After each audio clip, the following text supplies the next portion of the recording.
Gap করেন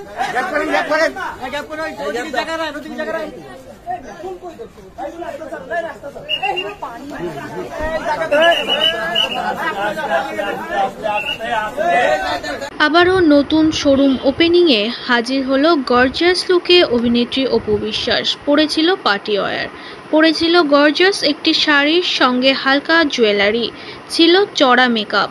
কিন্তু অপু বিশ্বাসকে দেখতে এত মানুষের ভিড় জমিয়েছে যেখানে নাজেহাল অবস্থা এই নায়িকার। তাড়াহুড়ো করে গাড়িতে উঠে রীতিমতো পালিয়ে যাচ্ছে মানুষের ঠেলাঠেলিতে অপু বিশ্বাস। এত মানুষের ভিড় জমেছে তিনি ঠিক করে বক্তৃতাও দিতে পারছেন না।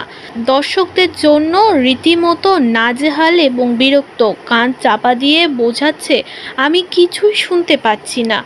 এমন ভিড় যে ঠিকমতো সেই ওপেনিং করতেও পারেনি অপু বিশ্বাস। হাফ কাজ করে অবশেষে তাড়াহুড়ো করে নিজের মেকআপ আর্টিস্টকে নিয়ে সেখান থেকে রওনা দিল অপু বিশ্বাস।